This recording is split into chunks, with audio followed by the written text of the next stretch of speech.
Y vi volar por en medio del cielo a otro ángel que tenía el Evangelio eterno para predicarlo a los moradores de la tierra, a toda nación, tribu, lengua y pueblo.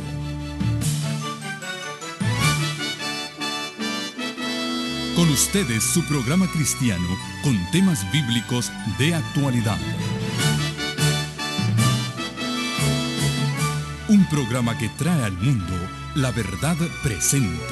Este es el Evangelio Eterno.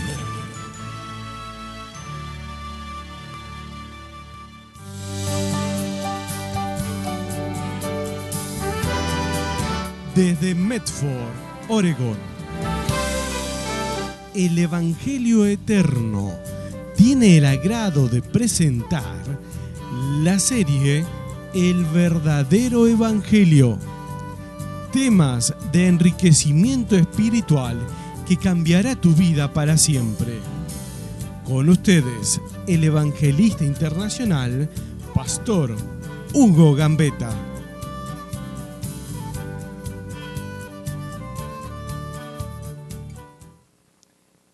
Una vez más les damos una cordial bienvenida. ¿Cuántos están felices de estar aquí en esta hora?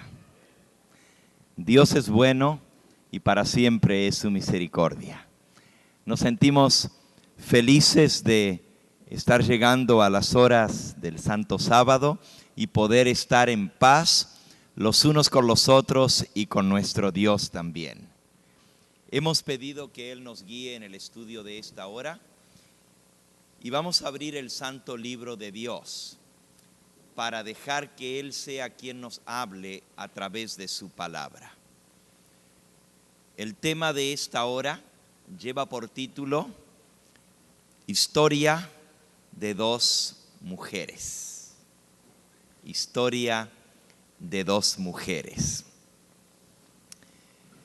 A aquellos que nos sintonizan a través de la pantalla, también les damos una cordial bienvenida. Anhelamos que el Espíritu Santo hable a sus corazones a través del estudio de su palabra. Según el Santo Libro de Dios, en el libro de Apocalipsis, que es la revelación de nuestro Señor Jesucristo, se nos habla de dos mujeres. Una de esas mujeres está mencionada en el libro de Apocalipsis en el capítulo 12. Revelation chapter 12. Y vamos a comenzar leyendo desde el versículo 1 en adelante. Yo voy a leer el capítulo para que nos dé una idea de esta historia que vamos a estudiar y luego la vamos a desmenuzar en detalle. Apareció, dice el versículo 1, apareció en el cielo una gran señal, una mujer vestida del sol, con la luna debajo de sus pies, y sobre su cabeza una corona de 12 estrellas. Y estando encinta, clamaba con dolores de parto en la angustia de su alumbramiento. También apareció otra señal en el cielo. He aquí un gran dragón escarlata que tenía 7 cabezas y 10 cuernos, y en sus cabezas 7 diademas, y su cola arrastraba la tercera parte de las estrellas del cielo y las arrojó sobre la tierra. Y el dragón se paró frente a la mujer que estaba para dar a luz, a fin de devorar a su hijo tan pronto como éste naciese. Y ella dio a luz un hijo varón, que regirá con vara de hierro a todas las naciones. Y su hijo fue arrebatado para Dios y para su trono. Y la mujer huyó al desierto, donde tiene lugar preparado por Dios, para que allí la sustenten por 1200 60 días. Después hubo una gran batalla en el cielo. Miguel y sus ángeles luchaban contra el dragón, y luchaban el dragón y sus ángeles, pero no prevalecieron, ni se halló ya lugar para ellos en el cielo, y fue lanzado fuera el gran dragón, la serpiente antigua que se llama Diablo y Satanás, el cual engaña al mundo entero. Fue arrojado a la tierra, y sus ángeles fueron arrojados con él. Entonces oí una gran voz en el cielo que decía: ahora ha venido la salvación, el poder y el reino de nuestro Señor y la autoridad de su Cristo, porque ha sido lanzado fuera el acusador de nuestros hermanos, el que los acusaba delante de nuestro Dios de día y de noche. Y ellos le han vencido por medio de la sangre del Cordero y por la palabra del testimonio de ellos, ya que menospreciaron sus vidas hasta la muerte. Por lo cual alegraos, oh cielos, y los que moráis en ellos. Mas ay de los moradores de la tierra y del mar, porque el diablo ha descendido a vosotros con gran ira, sabiendo que tiene poco tiempo. Y cuando vio el dragón que había sido arrojado a la tierra, persiguió a la mujer que había dado a luz al hijo varón. Y se le dieron a la mujer las 2 alas de la gran águila, para que volase de delante de la serpiente al desierto, a su lugar, donde es sustentada por un tiempo y 2 tiempos y la mitad de un tiempo. Y la serpiente arrojó de su boca tras la mujer agua como un río, para que fuese arrastrada por el río. Pero la tierra ayudó a la mujer, pues la tierra abrió su boca y tragó el río que el dragón había echado de su boca. Entonces el dragón se llenó de ira contra la mujer y se fue a hacer guerra contra el resto de la descendencia de ella, los que guardan los mandamientos de Dios y tienen el testimonio de Jesucristo. Acabamos de leer el capítulo 12 del libro de Apocalipsis.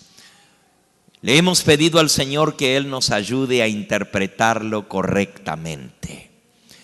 En el libro de Apocalipsis se utilizan símbolos proféticos. Para poder entender el Apocalipsis tenemos que comprender el significado de esos símbolos. Por ejemplo, el dragón representa al diablo, a Satanás, como el mismo pasaje nos explica. Fue lanzado fuera el dragón que se llama Diablo y Satanás, el cual engaña al mundo entero. Así que el dragón representa al diablo. Las 7 cabezas del dragón representan los 7 poderes o imperios o gobiernos que ha utilizado el diablo para dominar al mundo y para perseguir a la mujer. 7 cabezas representan 7 reinos, 7 poderes políticos que el diablo ha utilizado, o 7 intentos, podríamos llamar, 7 intentos para el dominio del mundo. Una mujer en lenguaje profético representa ¿una qué? ¿Una qué? Una iglesia, muy bien. A woman in prophetic language represents a church. Una mujer, una iglesia. Esto lo encontramos a lo largo de todas las escrituras. En el libro de Efesios, el Señor nos dice en su palabra que Él es el esposo y su iglesia es la esposa. Así aquí en Apocalipsis 12, esta mujer representa al verdadero pueblo de Dios. Presten atención. Dios tiene una iglesia en esta tierra. Y esa iglesia que Cristo estableció es la esposa del Cordero. Es su iglesia pura que le es fiel a su esposo. Y aquí se dan ciertas características sobre esta iglesia. Por ejemplo, en primer lugar dice que está vestida de luz. Está vestida del sol. Tiene la luna debajo de sus pies y tiene sobre su cabeza una corona con 12 estrellas. Vestida del sol, vestida de luz, resplandeciente. Ese vestido de luz representa la justicia perfecta de nuestro Señor Jesucristo que cubre a su iglesia. It is the robe of righteousness that covers God's true church. El vestido representa el manto de justicia. Vamos a leer para ir confirmando esta interpretación que le estamos dando a los símbolos del libro de Apocalipsis. Una mujer es una iglesia, Efesios capítulo 5. Vestida del sol, el manto que viste a esta mujer, podemos leer, por ejemplo, en el libro de Isaías. Podemos buscar en Isaías en el capítulo 61 y en el versículo 10. En gran manera me gozaré en Jehová. Mi alma se alegrará en mi Dios, porque me vistió con vestiduras de salvación, me rodeó de manto de justicia, como a novio me atavió, como a novia adornada con sus hermosas joyas. Así que la iglesia está vestida con el manto de la justicia, dice aquí. Me rodeó con manto de justicia, me vistió con vestiduras de salvación. En Apocalipsis 12 dice que está vestida del sol. En el libro del profeta Malaquías, en el capítulo 4, menciona esta misma expresión y dice así. Versículo 2 de Malaquías 4. Mas a vosotros, los que teméis mi nombre, nacerá el sol de justicia y en sus alas traerá salvación. Noten, el sol de justicia que trae en sus alas salvación. El manto de justicia, el vestido de salvación que nos cubre. Y por supuesto el sol de justicia es Cristo Jesús nuestro Salvador. Es su justicia la que nos cubre, es su justicia la que nos reviste, la que nos arropa. Si nosotros nos presentáramos delante de Dios con nuestra propia justicia, estaríamos desnudos o estaríamos cubiertos de trapos de inmundicia. Nuevamente, el libro de Isaías declara que eso es exactamente nuestra propia justicia. Nos dice, he aquí que todas vuestras justicias, dice el Señor, son como trapo de inmundicia. Esto es Isaías capítulo 64. Isaías capítulo 64 nos dice en el versículo 6: todos nosotros somos como suciedad, todas nuestras justicias como trapo de inmundicia. Caímos todos nosotros como la hoja, nuestras maldades nos llevaron como el viento. Noten, todos nosotros somos como suciedad. Aún nuestras obras de justicia propia son para Dios como trapo de inmundicia. Y esta expresión es bastante fuerte. Cuando uno la lee en el idioma original, en el hebreo que se escribió la Biblia, esta expresión literalmente, y ustedes perdonan, van a perdonar que la voy a decir aquí, pero estoy leyendo lo que dice la misma Biblia. Dios dice que nuestras justicias son como trapo de inmundicia, y en el idioma original dice como toallitas de menstruación. Eso es lo que dice, que solamente sirven para tirarlas. Eso es cuando nosotros tratamos de hacer méritos delante de Dios para ganar nuestra salvación.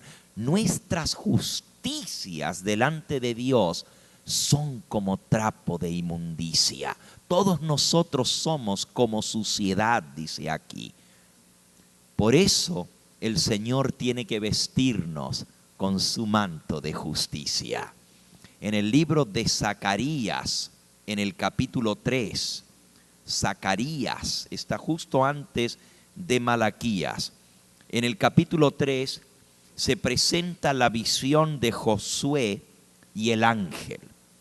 Zacarías 3, comenzando con el versículo 1 en adelante, dice: visión del sumo sacerdote Josué. Y nuevamente en la Biblia el sumo sacerdote representa ante Dios al pueblo. Siempre el sumo sacerdote es quien representa al pueblo de Dios. Por eso Cristo, nuestro sumo sacerdote, nos representa. En este caso, Josué, Joshua, es uno de los nombres que se aplica a Cristo. Joshua o Yeshua. Dice: me mostró al gran sumo sacerdote Josué. Ahora, en este caso que estamos leyendo, está hablando del sumo sacerdote terrenal en el Antiguo Testamento. Y dice: el sumo sacerdote Josué estaba delante del ángel de Jehová, y Satanás estaba a su mano derecha para acusarlo. Y le dijo Jehová a Satanás: Jehová te reprenda, oh Satanás. Jehová, que ha escogido a Jerusalén, te reprenda. ¿No es este un tizón arrebatado del incendio? Y Josué estaba vestido de vestiduras viles, inmundas, y estaba delante del ángel. Y habló el ángel y mandó a los que estaban delante de él, diciendo: quitadle esas vestiduras viles. Y a él le dijo: mira que he quitado de ti tu pecado y te he hecho vestir de ropas de gala.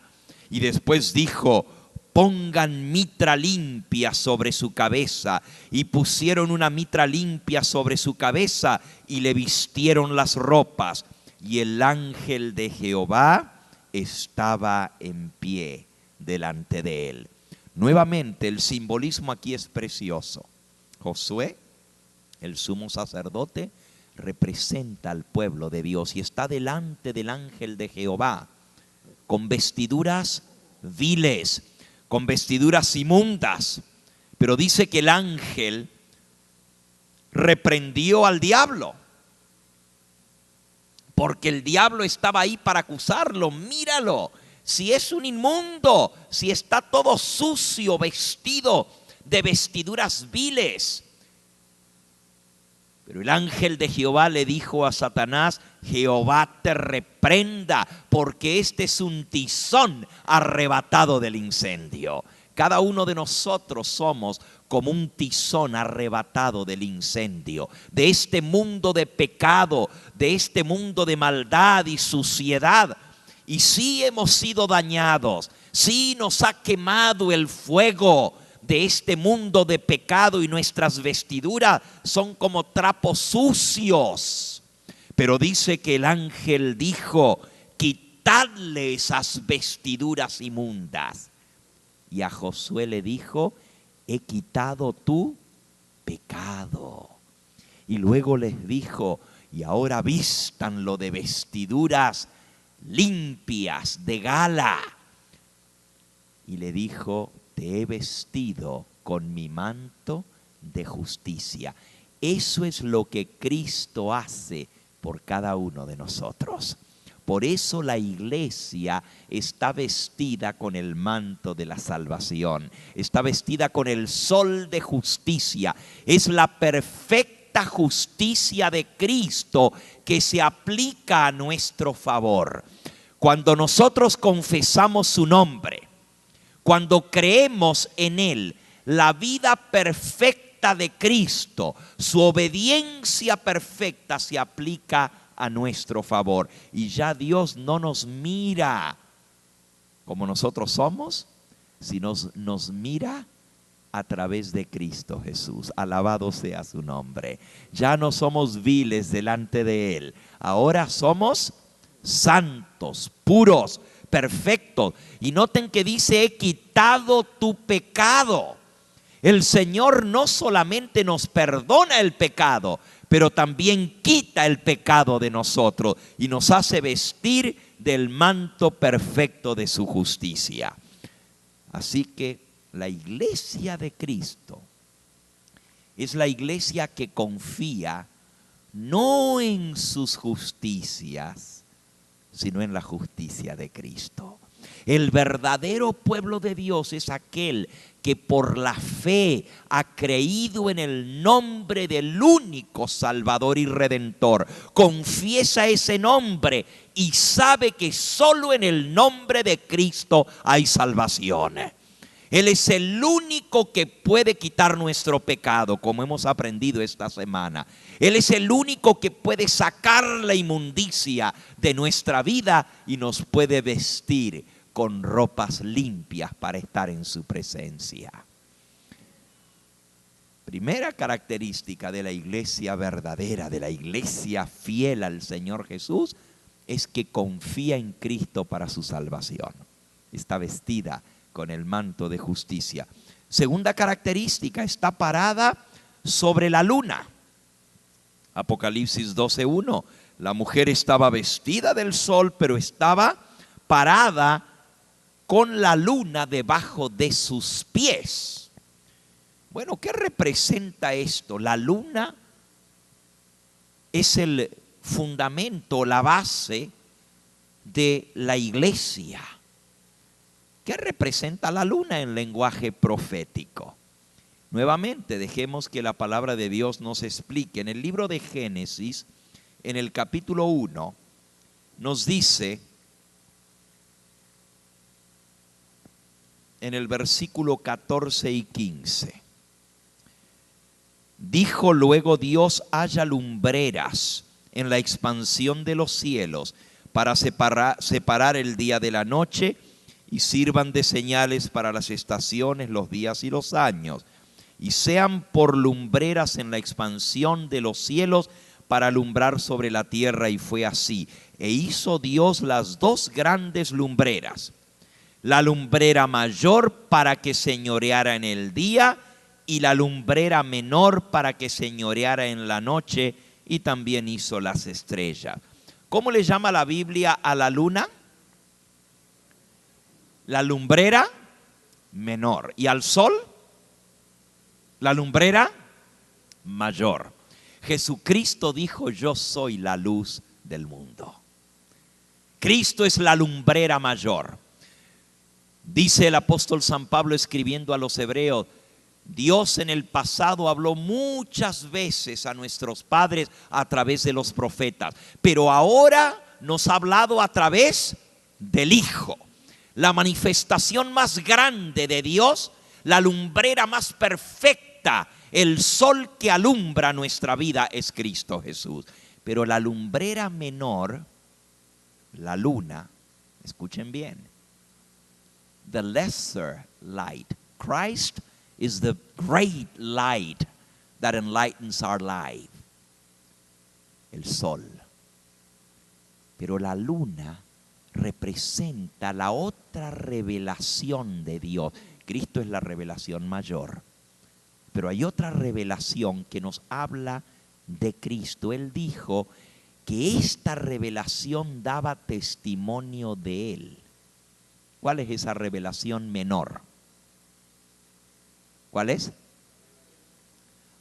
Él dijo, escudriñad las Escrituras, porque a vosotros os parece que en ellas tenéis vida eterna, y ellas son las que dan testimonio de mí. Las sagradas Escrituras dan testimonio de Cristo, nos revelan a Cristo, pero noten, no tienen luz propia, reflejan la gloria de Cristo.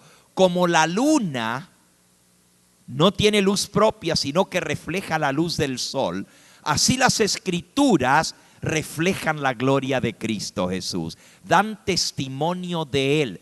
Por eso en el Salmo 119 y en el versículo 105 nos dice el salmista: lámpara es a mis pies, ¿qué cosa? Tu palabra, y lumbrera a mi camino. Y en la Biblia lumbrera se le llama la luna. Lámpara es a mis pies tu palabra y lumbrera a mi camino. Si la mujer, que es la iglesia, está vestida de la justicia de Cristo, representada por el manto del sol, está parada sobre la luna.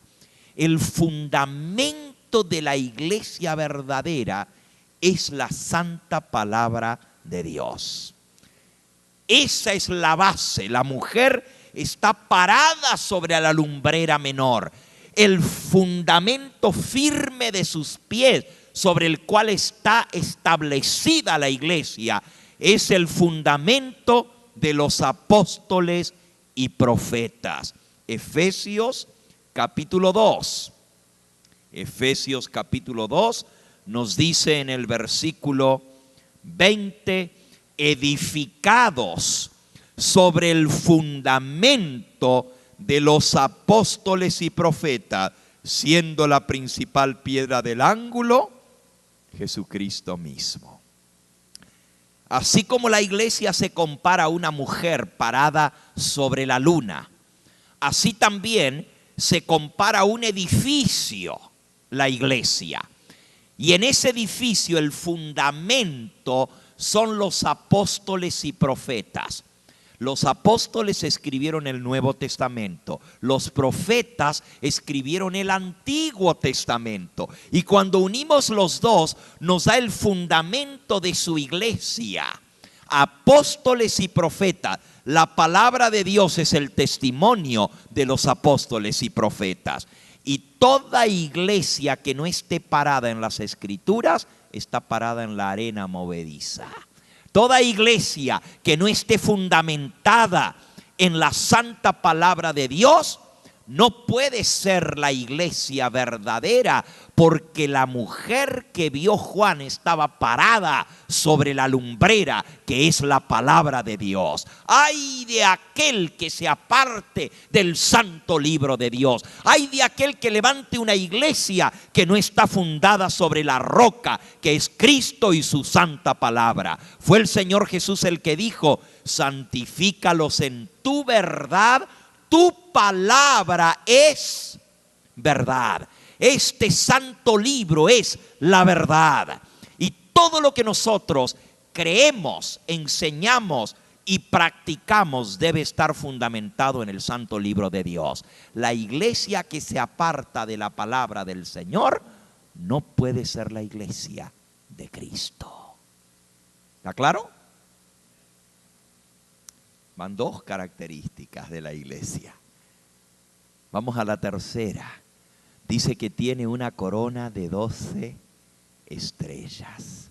La palabra de Dios nos dice que las estrellas representan a los que enseñan la justicia a la multitud. Daniel, el profeta, en el capítulo 12 y en el versículo 3, Daniel 12:3 dice: y los entendidos resplandecerán como el resplandor del firmamento, y los que enseñan la justicia a la multitud como las estrellas a perpetua eternidad. Aquellos que enseñan la verdad, que enseñan la justicia al pueblo, son las estrellas que brillan a perpetua eternidad. Y el Señor escogió 12 apóstoles para ser los que enseñaran la verdad y la justicia al pueblo. Así como la iglesia del Antiguo Testamento fue fundada sobre 12 patriarcas y de ahí las 12 tribus de Israel, así la iglesia del Nuevo Testamento fue fundada sobre 12 apóstoles. Por eso es una iglesia apostólica. Se basa en las enseñanzas de los apóstoles. Muy bien, volvamos a ver algunas características más de esta iglesia verdadera. Recuerden que hay 2 mujeres, es historia de 2 mujeres. En un momentito vamos a ver la otra mujer. Por ahora estamos viendo la iglesia verdadera. Versículo 2. Y la mujer estaba encinta. Encinta quiere decir embarazada. She was expecting a child. Estaba embarazada, encinta. Y dice que clamaba con dolores de parto en la angustia del alumbramiento. Cuando Juan vio a la iglesia, esa mujer hermosa, la vio grávida, la vio en medio de los dolores de parto, gimiendo, clamando por los dolores de parto. Es interesante que Dios representa a su iglesia como en espera de la venida de un niño, de la venida de un hijo. La iglesia del Antiguo Testamento siempre estuvo en espera de la venida del Mesías. Desde que entró el pecado en el mundo, como vimos al principio de esta semana, Dios les hizo la promesa de redención, que de la simiente de la mujer vendría uno que aplastaría la cabeza de la serpiente. Pondré enemistad entre ti, le dijo a la serpiente, y entre la mujer. Entre tu simiente y la simiente de la mujer, ésta te herirá en la cabeza y tú le morderás el calcañar o el talón. Y esa promesa de que Dios enviaría de la simiente de la mujer un hijo que habría de aplastar la cabeza de la serpiente, mantuvo a la iglesia del Antiguo Testamento en espera de la venida del Mesías. Por siglos el pueblo de Israel esperaba la venida del Mesías. ¿Y saben lo trágico de todo esto? Lo trágico es que dice la Escritura que a los suyos vino y los suyos ¿qué? No lo recibieron. Tanto esperar y cuando llegó no lo reconocieron. Y todavía el pueblo judío sigue esperando la venida del Mesías, sin darse cuenta que aquel que nació en Belén era lo que su espera había anhelado. Pero la iglesia del Nuevo Testamento también está en espera. La iglesia del Antiguo Testamento esperaba la venida del Mesías, pero la iglesia del Nuevo Testamento también está esperando la venida del Mesías. Amén. Nosotros estamos en espera. We continue to await the coming of the Messiah. Just like the Old Testament church. They awaited the coming of the Messiah. And now the New Testament church continues to await the return of the Messiah. Todavía seguimos esperando la venida de Cristo Jesús. Por eso se la presenta como encinta. Ahora miren qué interesante.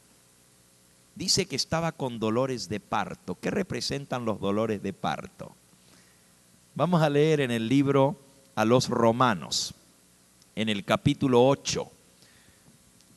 Dice en el versículo 21 en adelante: porque también la creación misma será libertada de la esclavitud de corrupción a la libertad gloriosa de los hijos de Dios. Porque sabemos que toda la creación gime a una y a una está con dolores de parto hasta ahora. Y no solo la creación, sino también nosotros mismos que tenemos las primicias del Espíritu.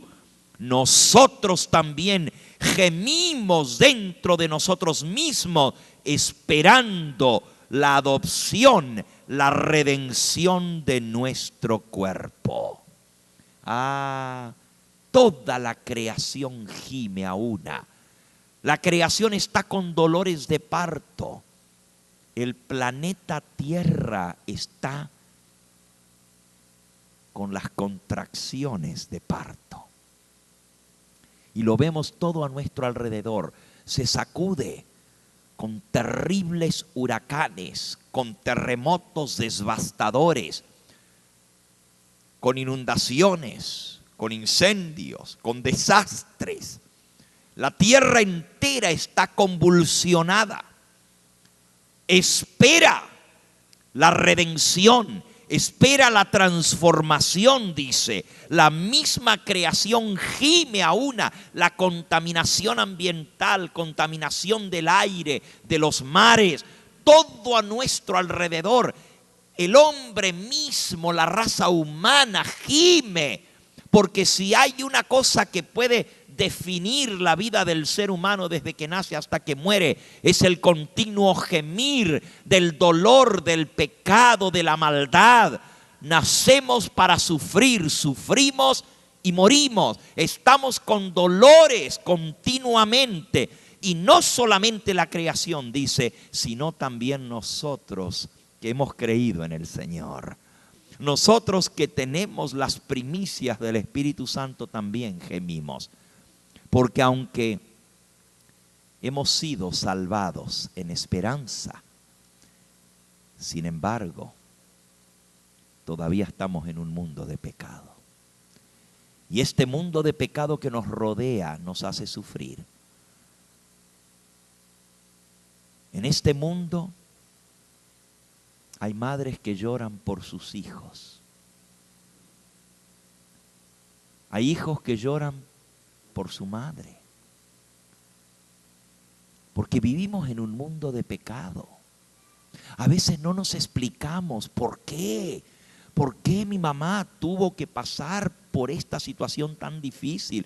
¿Por qué un niño inocente tiene que sufrir? ¿Por qué un niño nace con defectos congénitos? ¿Por qué le tiene que venir leucemia a un niño inocente? ¿Por qué el cáncer tiene que azotar y con su garra desgarrar los hogares? Porque la creación misma y nosotros gemimos en medio de este mundo de pecado. El mundo está bajo el control del maligno. El dragón se paró frente a la mujer para devorar al hijo. El dragón quiere la destrucción y persigue a la mujer. Y tenemos que entender que estamos en una lucha. Aún habiendo sido salvados en el nombre de Cristo, la lucha no ha terminado. Todavía es muy real esa lucha. Todavía el dragón se ensaña contra la mujer y la persigue. Sufrimos porque estamos en este mundo de pecado. Y yo anhelo ese día cuando el Señor va a venir a librarnos del pecado. Ya Él nos libró de la penalidad del pecado con su muerte. Ahora por su Espíritu nos promete librarnos del poder del pecado. Pero vendrá el día cuando finalmente nos liberte de la presencia del pecado para no estar más en él. Noten las 3 P's. Primero, nos libró de la penalidad del pecado con su muerte en la cruz. Con su muerte nos libertó del pecado, pero no de la presencia del pecado, de la penalidad del pecado, pagando la culpa, la pena, para que nosotros no tengamos que pagarla. Con su ascensión al cielo y su intercesión por nosotros, nos libra del poder del pecado. Porque no tenemos un sumo sacerdote que no puede compadecerse de nuestros pecados y debilidades, sino uno que fue tentado en todo según nuestra semejanza, pero sin pecado. Por eso acerquémonos confiadamente al trono de la gracia para recibir ayuda y socorro para poder salir victoriosos del poder del pecado. No reine el pecado en vuestro cuerpo mortal, dice el apóstol San Pablo, para que le obedezcáis en vuestras concupiscencias. Más bien reine Cristo en vosotros. Él, intercediendo por nosotros, nos libra ahora del poder del pecado cuando acudimos a Él. Nos libró, nos libra, pero nos librará también. Nos libró de la penalidad del pecado, nos libra del poder del pecado. Y el poder del pecado se manifiesta en 1000 formas, pero todas estas formas son esclavitud. Por eso dice aquí, sabemos que la creación misma será libertada de la esclavitud, de la corrupción. Todos nosotros necesitamos esa liberación. Y en Cristo Jesús hay liberación del pecado. Tú puedes invocar ese nombre que es todopoderoso. Y en el nombre de Cristo Jesús puedes tener liberación inmediata con solo pronunciar el nombre de Cristo Jesús. Pero todavía no estamos libres de la presencia del pecado. La última P. Él nos va a librar cuando Él venga. Por eso gemimos. Dice aquí, aún nosotros que tenemos las primicias del Espíritu, también nosotros gemimos dentro de nosotros, esperando la redención de nuestro cuerpo. Cuando Él venga, nos quitará este cuerpo de vergüenza, este cuerpo de debilidad, y nos dará un nuevo cuerpo. Miren lo que dice en el libro de Filipenses, en el capítulo 3, versículo 20 y 21. Mas nuestra ciudadanía está en los cielos. ¿De dónde eres tú ciudadano? Where is your citizenship? You say, oh, I'm proud to be an American citizen. Well, the Lord says, your citizenship is in heaven. That's where we're going. ¿Dónde está tu ciudadanía? Tú dices, yo me siento orgulloso de ser mexicano, ¿verdad? Gracias a Dios que soy mexicano. Una vez le pregunté a un compatriota mío, pensé que podría ser uruguayo, porque hablamos bastante parecido. ¿De dónde tú eres? Y me dice, por desgracia soy argentino. Me agüitó, como dicen los mexicanos. ¿Dónde está tu ciudadanía? Dice aquí, nuestra ciudadanía está ¿dónde? En los cielos, de donde también esperamos al Salvador, al Señor Jesucristo, el cual transformará el cuerpo de la humillación nuestra para que sea semejante al cuerpo de la gloria suya, por el poder con el cual puede también sujetar a sí mismo todas las cosas. Hermano, hermana que me escucha, Jesús tiene poder para darnos la victoria. Jesús tiene poder para sujetar todo dominio, potestad del diablo. No hay cosa que te pueda dañar si estás cubierto con el manto de la justicia de Cristo, porque ese es el manto que te cubre y te protege. Nadie te puede dañar. El diablo no tiene poder sobre ti mientras estés cubierto con ese manto. Pero sufrimos porque nuestro cuerpo necesita ser transformado. Y cuando Él venga, dice que va a transformar este cuerpo de vergüenza y lo va a hacer semejante a su cuerpo glorioso. Alabado sea su nombre. Por eso la iglesia gime y está en dolores de parto. Vamos a seguir con la historia de esa mujer. Vamos de vuelta a Apocalipsis 12. Apareció otra señal en el cielo, un gran dragón escarlata, que tenía 7 cabezas y 10 cuernos, y en sus cabezas 7 diademas, y su cola arrastraba la tercera parte de las estrellas del cielo y las arrojó sobre la tierra.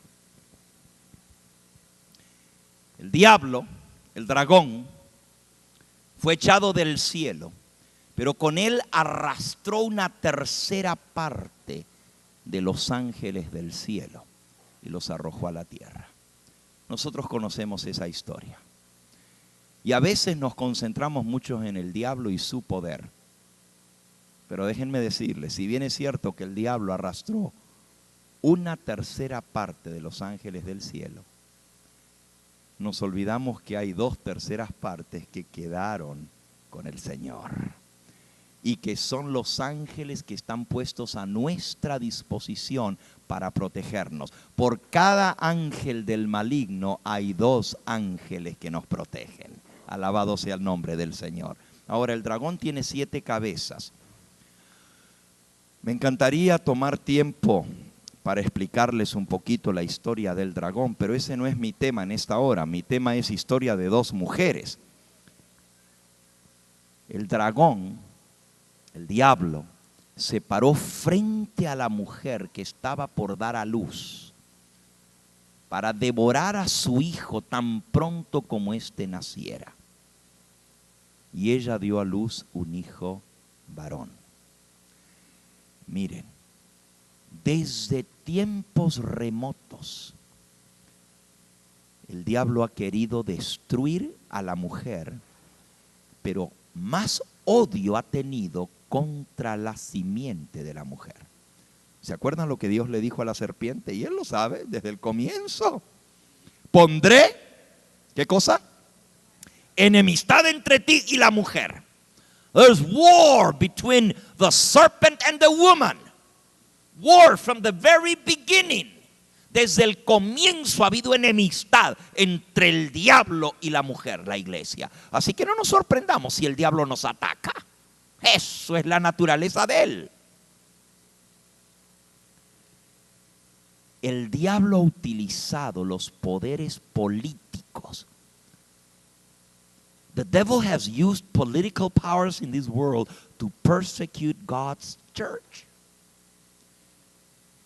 Los reinos que él ha utilizado para martirizar, para perseguir y destruir al pueblo de Dios desde el comienzo. Babilonia fue el primero de todos. Babilonia. Luego siguió Medo-Persia. Luego siguió Grecia, como vimos anoche. Luego siguió el Imperio Romano. Y luego siguió el otro, el cuerno pequeño, Roma papal, que persiguió al pueblo de Dios. El imperio papal también mató, persiguió de tal manera al pueblo de Dios que millones fueron muertos. Pero el diablo se ha ensañado mayormente contra la simiente. Miren, cada vez que el diablo se imaginaba que llegaba el tiempo para el nacimiento del Mesías, se paraba frente a la mujer para destruir a ese niño. La primera profecía, escuchen esto, la primera profecía con tiempo exacto que dio Dios en la Biblia se encuentra en el libro de Génesis y se la reveló a un profeta llamado Abraham. ¿Sabían ustedes que Abraham era profeta? Le dijo: ten por cierto que tu simiente, Génesis 15, será cautiva y andará errante por 400 años y servirán a una nación poderosa. Pero yo castigaré a esa nación que lo va a esclavizar. Y al cabo de 400 años ellos saldrán y vendrán a esta tierra que yo te he jurado a ti. Dios le puso hasta fecha exacta para el tiempo que el pueblo de Israel iba a estar en Egipto. Cuando se acercaba la fecha del cumplimiento, el diablo comenzó a ponerse nervioso, porque él dijo: Dios va a libertar a su pueblo, seguro va a venir el libertador, el gran libertador que va a libertar al pueblo de Dios. Ese es el que me va a aplastar la cabeza a mí. Así que el diablo trató de destruir a ese niño antes que naciera. Y un poquito antes que se cumplieran los 400 años en Egipto, a través de Faraón, rey de Egipto, el diablo logró dar una orden para exterminar a todo niño varón recién nacido. Las mujercitas las podían dejar vivas, pero los varones tenían que matarlos. Ustedes recuerdan la historia, ¿verdad? No me voy a detener en eso. Pero ese libertador no era el gran libertador con mayúscula, ¿verdad? Fue un gran libertador del pueblo de Dios, pero no el libertador, el salvador. Aunque salvó al pueblo de Egipto, Moisés, rescatado de las aguas, el diablo no lo pudo destruir, porque cuando Dios está con nosotros, ¿quién contra nosotros, hermano? Los propósitos de Dios se cumplen a pesar de que el enemigo de Dios quiere desbaratarlo. Él no puede contra la voluntad de Dios. Y déjenme decirles, cada vez que venía libertad o liberación, el diablo temía por su vida y quería destruir la simiente. Yo podría ir a través de las cabezas del diablo y mostrarles cómo se ensañó contra los niños inocentes. Pero un ejemplo más, solo uno más. Cuando esta vez sí nació el Mesías, el diablo trató de matarlo. Dice que se paró delante de la mujer para devorar el niño tan pronto como naciera. Esta vez utilizó a Herodes. Siempre él utiliza los poderes políticos. Utiliza el gobierno, el que tiene el poder, el que tiene el mando, porque él lo pone bajo su dominio. Le ofrece fama, le ofrece riqueza, le ofrece poder a cambio de que le rinda el alma a él y le obedezca en sus designios. Y siempre los poderes políticos de este mundo han estado más del lado del diablo que del lado de Dios. Tristemente, tenemos que reconocerlo.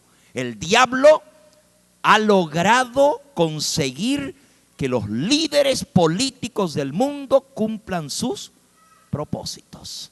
Y esta vez utilizó a Herodes, el rey. Y Herodes dio una orden: mandar a matar a todo niño varón que había nacido en Belén. Qué cosa terrible. ¿Ustedes saben lo que es? Aquí el hermano tiene al niño en sus brazos. Aquí la hermana tiene al niño en sus brazos. ¿Se imaginan que venga un soldado y te arranque el niño de tus brazos y delante tuyo lo pase por espada? Te mate a tu hijo arrancándolo de tus propios brazos. Eso fue lo que pasó en Belén. El odio de Satanás contra la simiente fue terrible. Trató de destrozar, de matar a ese niño tan pronto como naciera. Pero la profecía dice: ella dio a luz un hijo varón que regirá con vara de hierro a todas las naciones, y su Hijo fue arrebatado para Dios y para su trono. Alabado sea su nombre. El diablo no pudo con Cristo Jesús. Tampoco puede contigo si tú estás en Cristo. Como el diablo fue vencido por Cristo, tú también puedes salir vencedor si estás en Cristo Jesús. Porque el diablo ya fue derrotado. The devil is a lame duck. El diablo ya fue vencido. He's a lame duck. He's got no power no more. He still goes around and does evil to God's people, but his power has been destroyed by Jesus on the cross. No more power. Ya el diablo ha sido vencido, pero todavía molesta. Todavía molesta. No pudo destruir a Cristo, y Cristo fue arrebatado para Dios y para su trono. ¿Y qué hizo el diablo cuando vio que no pudo con Cristo? ¿Qué hizo? Cuando vio el diablo que Cristo había ascendido al cielo, ¿contra quién se volvió? Lean el versículo 6. El 5 decía: su Hijo fue arrebatado para Dios y para su trono, y la mujer tuvo que huir al desierto, donde tiene lugar preparado por Dios para que allí la sustenten por 1260 días. Cuando el diablo no pudo contra Cristo, ¿contra quién se volvió? Contra la mujer. Si no pudo con la simiente, pues ahora me voy a vengar con la iglesia, con los seguidores de Cristo.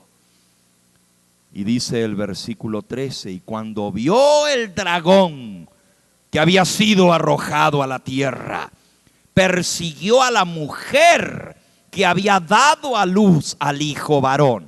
A la iglesia persiguió, y se le dieron a la mujer, versículo 14, las dos alas de la gran águila, para que volase de delante de la serpiente al desierto, a su lugar donde es sustentada por un tiempo y 2 tiempos y la mitad de un tiempo.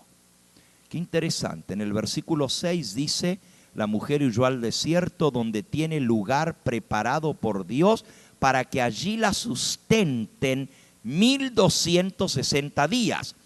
Y en el versículo 14 dice: se le dieron a la mujer las 2 alas de la gran águila, para que volase de delante de la serpiente al desierto, a su lugar donde es sustentada por un tiempo y 2 tiempos y medio tiempo. Un tiempo, 2 tiempos y medio tiempo son 3 tiempos y medio. 3 tiempos y medio son 3 años y medio.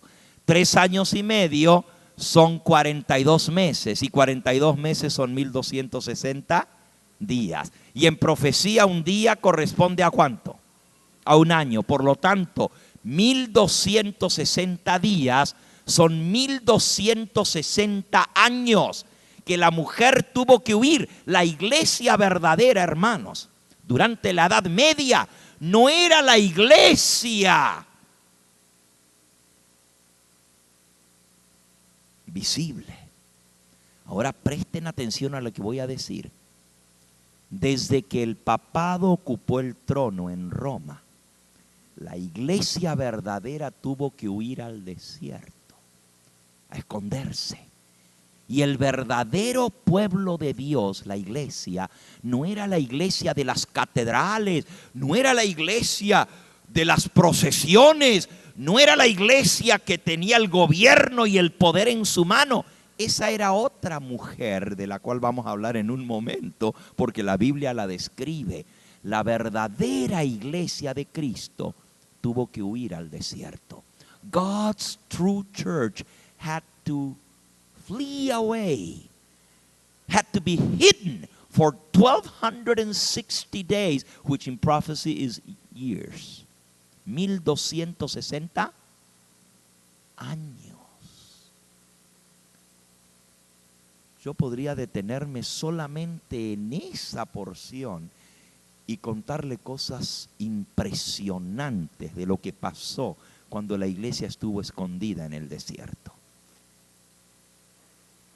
Tengo una serie que se titula La historia de los mártires del Señor, donde cuento la historia de los valdenses, la historia de los albigenses, la historia de los cátaros, la historia de los lolardos, la historia de los husitas, de los moravos, de los anabaptistas. Son todos pueblos que vivieron durante la Edad Media y fueron perseguidos hasta prácticamente exterminarlos de la faz de la tierra.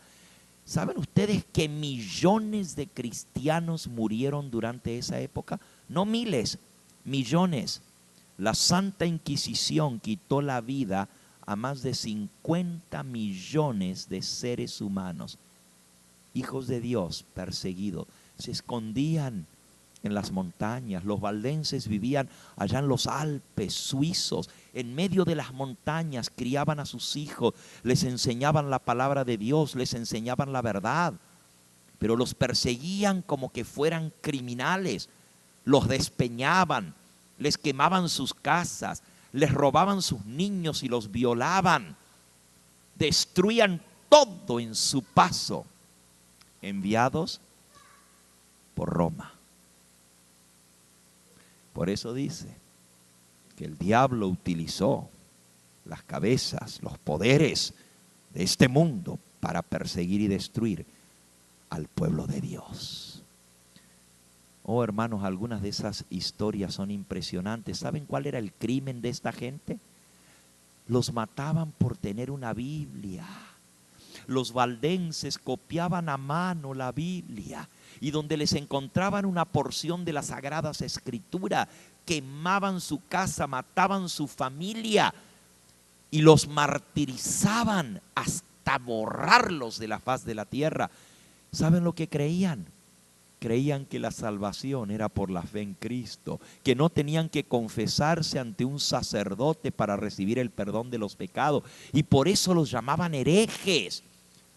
They called them heretics because they didn't believe that they had to confess their sin to a man. They went before God to get forgiveness for their sins. That's why they called them heretics. They killed them because they didn't believe in going before a man, in worshiping a man like the Bishop of Rome. They were persecuted. By millions they were killed throughout the Middle Ages. They're called the Dark Ages. 2260 años. Pero si ustedes siguen leyendo, dice el dragón, al versículo que sigue, vamos, al 15. La serpiente arrojó de su boca tras la mujer agua como un río para que fuese arrastrada por el río. El agua en la Biblia, en el libro de Apocalipsis, representa muchedumbres, naciones, pueblos. Y el dragón arrojó de su boca agua como un río para negar a la mujer. Esto representa las persecuciones, los ejércitos que vinieron contra el verdadero pueblo de Dios para destruirlo.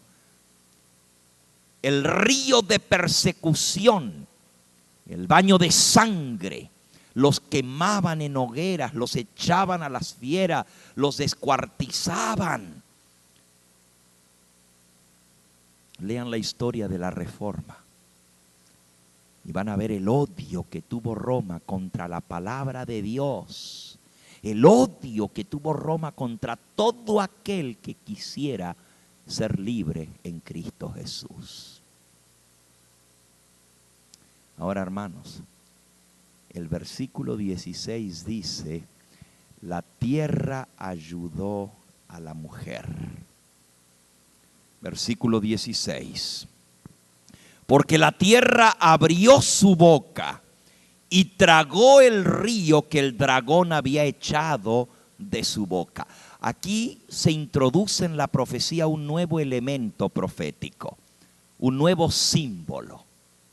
El nuevo símbolo que aparece es la tierra. Dice, la tierra abrió su boca y tragó el río que la serpiente había lanzado para destruir a la mujer.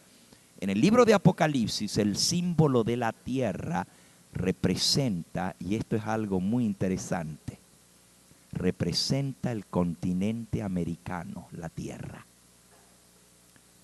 En Apocalipsis 13 se habla de dos bestias, una que sube del mar y la otra que sube ¿de dónde? De la tierra. La bestia que sube del mar es en el viejo mundo. El mar, las aguas representan pueblos, muchedumbres, naciones y lengua. En el viejo mundo sube un poder, una bestia que ya la vimos anoche, es el papado. Pero en el nuevo mundo, en la tierra deshabitada, surge otro poder. En profecía, Estados Unidos de Norteamérica tiene su lugar profético. Y como Dios conoce el fin desde el principio, y como Él nos ha revelado el futuro, Él presenta en el libro de Apocalipsis ese otro gran poder político que había de surgir en el mundo, en el escenario final. Ahora, la primera aparición de la tierra, al igual que de esa bestia que sube de la tierra en Apocalipsis 13, dice que es una bestia que tiene cuernos como de un cordero. Es una bestia mansa, es una bestia como un cordero.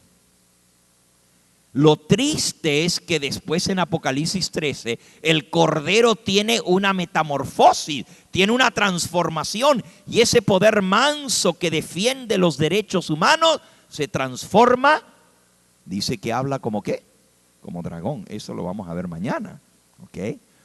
Pero por ahora estamos viendo la tierra, símbolo de los Estados Unidos. La tierra abrió su boca y tragó el río que la serpiente había lanzado.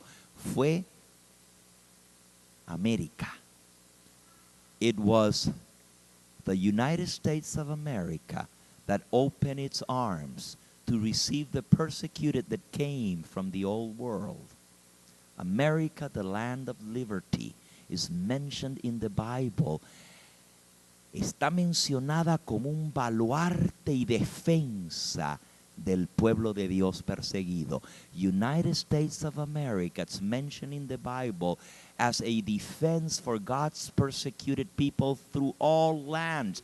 They all came to America, the land of liberty, so that they could have the opportunity to worship God according to the dictates of their conscience. Por eso vinieron a América los perseguidos del viejo mundo, porque aquí había una tierra de libertad donde se podía adorar a Dios según los dictados de su conciencia. Y América es el nuevo continente que abre las puertas a todos los perseguidos. ¿Se acuerdan el barco que llegó a Estados Unidos en las costas de allá de Plymouth, el Mayflower? Do you remember the Mayflower? 1620 came to Plymouth Rock. Ese traía a los perseguidos de Europa. Venían los que estaban siendo perseguidos por su fe y fundaron colonias donde podían tener libertad para adorar a Dios. Una tierra que garantiza libertad de expresión, libertad de culto, libertad de reunión, donde todos los pueblos pueden encontrar refugio para los perseguidos. Y todavía América, donde hay problemas y persecuciones y guerras, abre sus puertas. Hasta el día de hoy los cubanos pueden escapar de Cuba y aquí pueden encontrar refugio, así como los salvadoreños y hondureños y tantos otros que vinieron a este país. Pero ya estamos viendo que el cordero está comenzando a cambiar. Y según la profecía, América iba a hablar como ¿qué? Como dragón. Pero eso es para mañana. Volvamos a la mujer. La mujer recibe ayuda de América. Desde América se envían los misioneros para todas partes de la tierra para proclamar el mensaje final. Y Dios restaura su iglesia visible en América. De aquí surge el movimiento que habría de proclamar a toda nación, tribu, lengua y pueblo el mensaje final de Dios. Pero miren cómo termina la historia de la iglesia, el pueblo de Cristo. Dice el versículo 17. Entonces, cuando vio el dragón que la mujer había recibido ayuda, la tierra ayudó a la mujer. Entonces el dragón, versículo 17, se llenó de ira contra la mujer y se fue a hacer guerra contra el resto de la descendencia de ella. El diablo se enfureció cuando vio que otra vez la verdad de Dios estaba siendo proclamada abierta. Verte que había ahora libertad para proclamar el evangelio. El dragón se llenó de ira. Durante 1260 años tuvo la verdad encadenada. No se permitía que se leyeran las escrituras. Se perseguía a los que predicaban la verdad.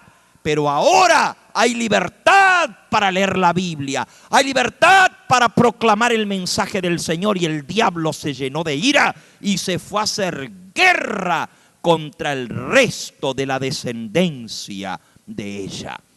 Y ahora el Señor revela aquí en su palabra dos características más del verdadero pueblo de Dios contra cual el diablo está enojado, furioso, lleno de ira.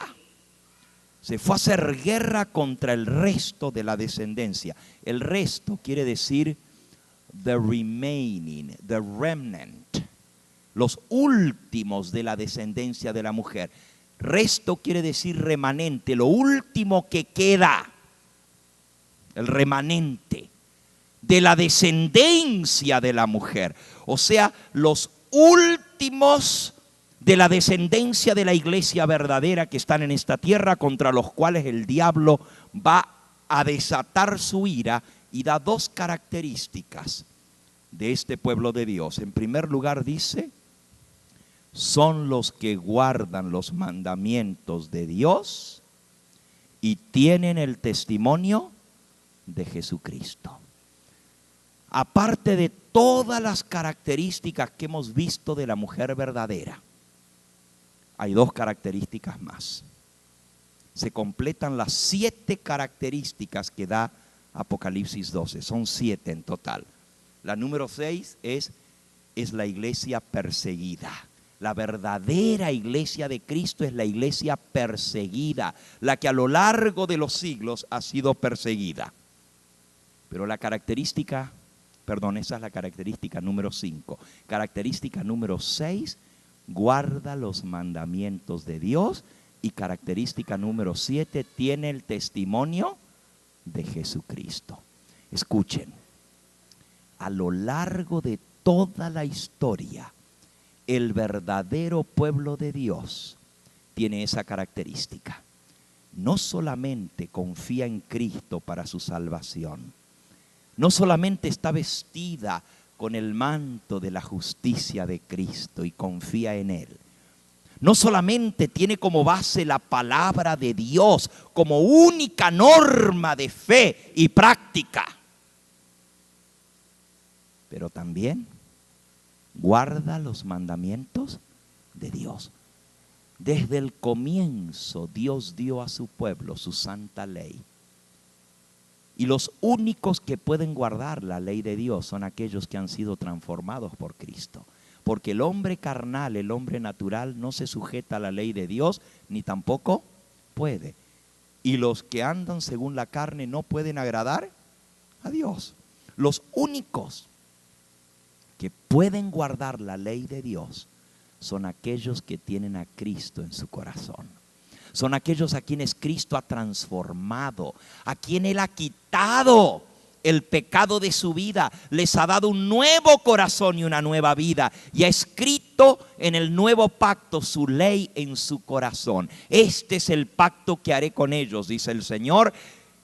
En aquellos días escribiré mis leyes sobre su mente, en su corazón las grabaré. Seré a ellos por Dios y ellos me serán por pueblo. El verdadero pueblo de Dios tiene escrita la ley de Dios en su corazón. Estos son los que guardan los mandamientos de Dios y tienen el testimonio de Jesucristo. Hermano, hermana, si tú quieres encontrar al verdadero pueblo de Dios en medio de la confusión de iglesias y religiones que hay hoy en día, busca las características del pueblo de Dios. Él nos lo da claramente para que nadie sea confundido. El diablo está enfurecido, lleno de ira, y se va a hacer guerra contra el remanente de la descendencia de la mujer, los que guardan los mandamientos de Dios. Pero hay muchos que se dicen cristianos y dicen, no hay que guardar los mandamientos. Ya la ley fue clavada en la cruz. Ya el cristiano no está bajo la obligación de guardar la ley, porque no estamos bajo la ley, sino bajo ¿qué?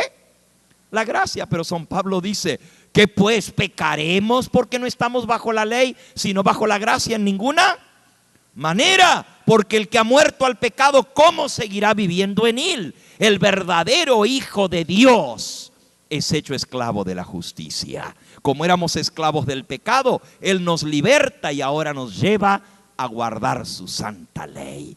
Y esa es una de las características. Ahora no nomás 8 mandamientos o 9 mandamientos, todos, porque dice Santiago, el que guarda toda la ley pero ofende en un mandamiento es hecho culpable de todos, porque el que dijo no matarás también ha dicho no cometerás adulterio. Ahora, si tú no matas pero cometes adulterio, ya eres transgresor de la ley. Así hablad y así obrad como los que habéis de ser juzgados por la ley de la libertad. El Señor Jesús nos dio esa ley para librarnos del poder del pecado. Y todo aquel que por la gracia de Cristo se somete a Él, el Espíritu Santo obra en su vida y lo lleva a obedecer la ley de Dios. Y no vamos a ser rebeldes a su ley. Hay algunos que dicen, bueno, yo estoy de acuerdo, pero eso del sábado no, porque eso del sábado no se aplica a nosotros hoy en día. ¿Desde cuándo para aquí Cristo cambió su ley? ¿Cuándo el Señor Jesús cambió uno de sus mandamientos? Si el sábado fue establecido desde la creación del mundo. Si los redimidos, dice el libro de Isaías, que de sábado en sábado iremos a adorar delante del Señor, entonces, ¿cuándo fue cambiada la ley? Esperen que veamos la otra mujer y ahí vamos a ver sus características. ¿De dónde vino la rebeldía contra Dios? El verdadero pueblo de Dios guarda sus mandamientos y tiene este sello, dice el Señor: conoce el Señor a los que son suyos y apártese de iniquidad todo el que invoca el nombre del Señor Jesús. Todo aquel que invoca el nombre de Cristo debe apartarse de iniquidad. Iniquidad es pecado y es transgresión a la ley de Dios. Y la otra característica, la número 7 del verdadero pueblo de Dios, es que tiene el testimonio de Jesucristo. Les pregunto a ustedes, ¿ustedes saben lo que es el testimonio de Jesucristo? ¿Quiénes son los que tienen el testimonio de Jesucristo? ¿Qué es el testimonio de Jesucristo? A ver, el apóstol Juan fue perseguido por la palabra de Dios y por el testimonio de Jesús. Apocalipsis capítulo 1, versículo 9. Yo, Juan, vuestro hermano, y copartícipe vuestro en la tribulación, en el reino y en la paciencia de Jesucristo, estaba en la isla llamada Patmos por causa de la palabra de Dios y por el testimonio de Jesucristo. Juan fue echado en la cárcel, fue perseguido y fue desterrado a una colonia penal que era la isla de Patmos por predicar la palabra de Dios y porque tenía el testimonio de Jesucristo. Apocalipsis 1:2.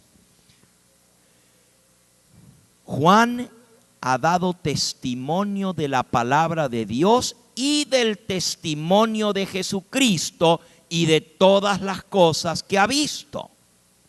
Ahora unos dicen, bueno, el testimonio de Jesús es la palabra de Dios.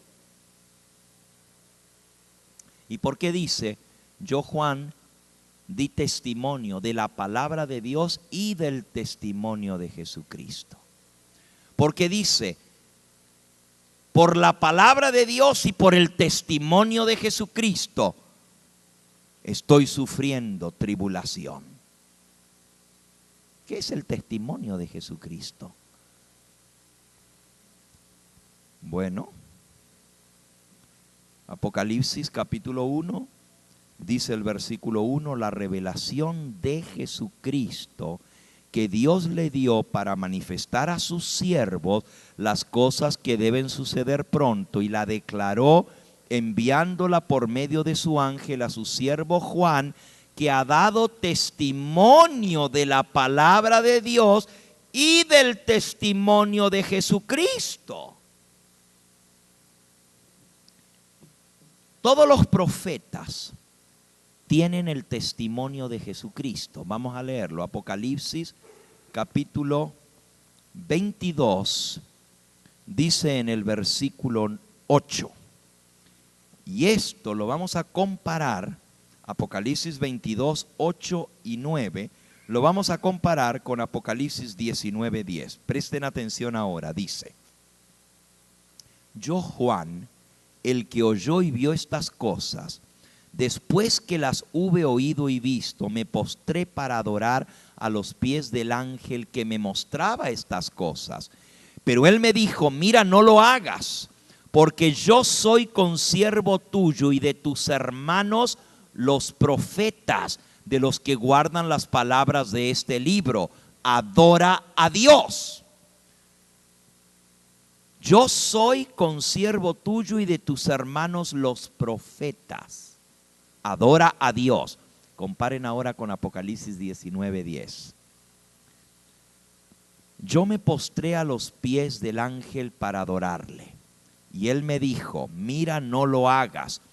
Yo soy consiervo tuyo y de tus hermanos que tienen el testimonio de Jesús. Adora a Dios. En Apocalipsis 22 dice, yo soy consiervo tuyo y de tus hermanos los profetas.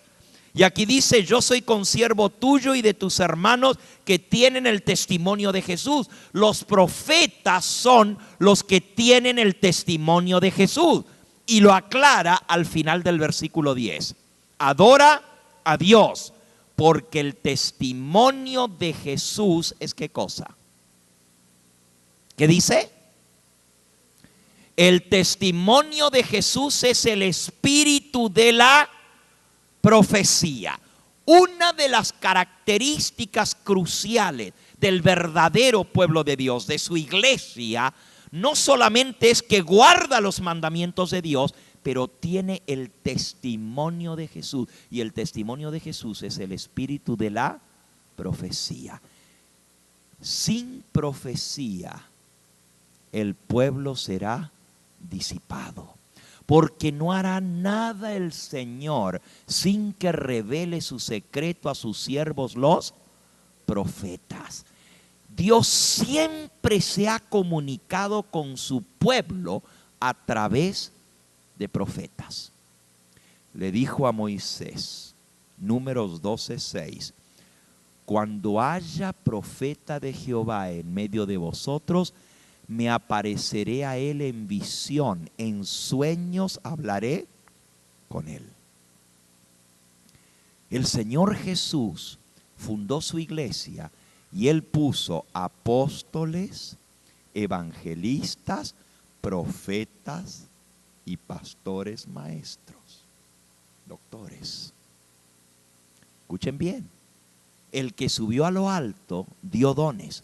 Y él mismo constituyó en su iglesia, primeramente apóstoles, luego profetas, luego evangelistas, luego pastores y maestros, para perfeccionar a los santos para la obra del ministerio, para la edificación del cuerpo de Cristo. La iglesia que no tenga el don de profecía, que no tenga profeta, no puede ser la iglesia de Cristo, porque dice el diablo se llenó de ira y se fue a hacer guerra contra el resto de la descendencia de la mujer, los que guardan los mandamientos de Dios y tienen el testimonio de Jesucristo. El Señor Jesús da testimonio a su iglesia. Y el don de profecía, el que profetiza, habla a la iglesia para edificación y para consolación. Si la iglesia no tiene don de profecía, es que no está conectada con la fuente. La fuente es Cristo. ¿Y cuándo el Espíritu de Cristo ha dejado de hablar a su pueblo? Si le habló desde Adán, habló con Enoc, el primer profeta que se menciona en la Biblia. Habló a través de Abraham, de Isaac, de Jacob. Habló a través de Moisés. Habló a través de Isaías, de Jeremías, de Ezequiel, de Daniel, de Oseas, de Joel, de Amós, de Abdías, Jonás, Miqueas, Nahum, Habacuc, Sofonías, Ageo, Zacarías y Malaquías. Y habló en el Nuevo Testamento a través de profetas. ¿Cómo entonces ahora Dios no va a hablar? Algunos dicen, pero ya tenemos la Biblia. ¿Para qué queremos profeta? Bueno, lo mismo podrían haber dicho cuando Dios levantó a Isaías. Podrían haber dicho, ya tenemos a Moisés, ¿para qué queremos a Isaías? Ya la Biblia se había escrito, parte de la Biblia. Y después de que Dios habló a través de Isaías, Dios levantó a Jeremías. La gente podría haber dicho, ya tenemos a Moisés, ya tenemos a David, a Salomón, a Isaías, ¿para qué queremos a Jeremías? Es más, eso fue lo que dijeron. El rey mandó a encarcelar a Jeremías y dijo, no lo queremos, porque nos profetiza cosas feas, queremos que nos profetice cosas buenas. El pueblo siempre ha sido rebelde y dice el Señor Jesús, ¿a cuál de vuestros profetas no mataron vuestros padres? Siempre los profetas han sido perseguidos. Pero el verdadero pueblo de Dios tiene el don de profecía. Aquí está la paciencia de los santos, los que guardan los mandamientos de Dios y la fe de Jesús. Y el dragón se llenó de ira contra la mujer y se fue a hacer guerra contra el resto de la descendencia de ella, los que guardan los mandamientos de Dios y tienen el espíritu de profecía. El espíritu, el testimonio de Jesucristo. Amigo, amiga que me escuchas, ha habido una guerra desde el comienzo contra la iglesia de Cristo. Pero el Señor prometió que las puertas del infierno no prevalecerán contra ellas. El diablo con toda su fuerza, con todo su ejército y con todos sus malignos secuaces, no puede acallar la voz del Espíritu de Dios. El diablo no tiene poder sobre la iglesia, porque aunque ésta es perseguida y tuvo que esconderse en los montes, en las cavernas de la tierra, todavía Dios tuvo hijos suyos que le eran fieles en esta tierra. Y en este tiempo final, Dios también tiene hijos suyos que le son fieles, que viven de toda palabra que sale de la boca de Dios, que guardan sus mandamientos y tienen el espíritu de profecía. Esa es la historia de la iglesia verdadera. No la busques en las grandes catedrales. Cristo dijo, donde están 2 o 3 reunidos en mi nombre, allí estoy yo en medio de ellos. No la busques en las multitudes. Cristo dijo, entrad por la puerta estrecha, porque ancha es la puerta y espacioso el camino que lleva a la perdición, y muchos andan por él. Pero angosto es el camino y estrecha la puerta que lleva a la vida, y pocos son los que la hallan. No busques a la iglesia de Cristo en las cantidades, ni las busques en los grandes doctores, en los grandes hombres preparados que tienen grandes títulos de este mundo, porque el apóstol San Pablo declaró lo siguiente con respecto a la iglesia de Cristo. Primera de Corintios, capítulo 1 y versículo 26 y 27. Pues mirad, hermanos, vuestra vocación, que no sois muchos sabios según la carne, muchos poderosos, ni muchos nobles, sino que lo necio del mundo escogió Dios para avergonzar a los sabios, y lo débil del mundo escogió Dios para avergonzar a lo fuerte, y lo vil del mundo y menospreciable escogió Dios, y lo que no es, para deshacer lo que es, a fin de que nadie se jacte en su presencia. No son muchos sabios, no son muchos poderosos. No busques la iglesia de Cristo entre los que tienen el dinero y el poder, porque San Pablo dice, no son muchos los sabios ni poderosos. El Señor escoge lo débil, lo inservible, para menospreciar a lo fuerte, porque Él quiere que ninguno se gloríe en su presencia. El Señor tiene una iglesia, y esa iglesia son sus fieles, los que guardan los mandamientos y les siguen donde quiera que Él los guía. Están cubiertos con la justicia de Cristo, confían en Él para su salvación, tienen su palabra como guía, base y fundamento, siguen las enseñanzas sencillas de los apóstoles, son vilipendiados, perseguidos. Y termino la parte de la iglesia, la primera mujer. Vamos a ver cuándo vamos a ver la otra, porque todavía no llegamos a la segunda mujer. Pero termino la historia de la primera mujer con el resumen que da San Pablo en Hebreos capítulo 11. Y con eso vamos a concluir esta parte. Hebreos capítulo 11 dice: ¿y qué más digo? Porque el tiempo me faltaría. Qué bueno que también al apóstol San Pablo le faltaba el tiempo, igual que a mí. El tiempo me faltaría para contarles de Gedeón, de Barak, de Samsón, de Jefté, de David. Estoy leyendo Hebreos capítulo 11, versículo 32 en adelante. Así como de Samuel y de todos los profetas que por la fe conquistaron reinos, hicieron justicia, alcanzaron promesa, taparon la boca de leones, apagaron fuegos impetuosos, evitaron filo de espada, sacaron fuerzas de la debilidad, se hicieron fuertes en batalla, pusieron en fuga ejércitos enemigos.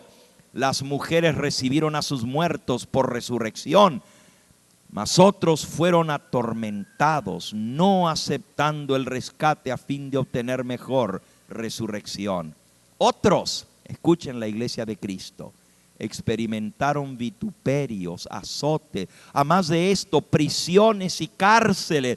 Fueron apedreados, aserrados, casi de abra, por otros fueron cuerpo, dolor, muerteo, escogible. La humedad de otro se ya vuelve ahí ya sentando y las mujeres hondo tamaño de un poco de dice muy poco dice nada use te cosa hablo mi bien vea yo seré con algo muy rabal bien suave y el la en que ventajas y creo que es que todo asaj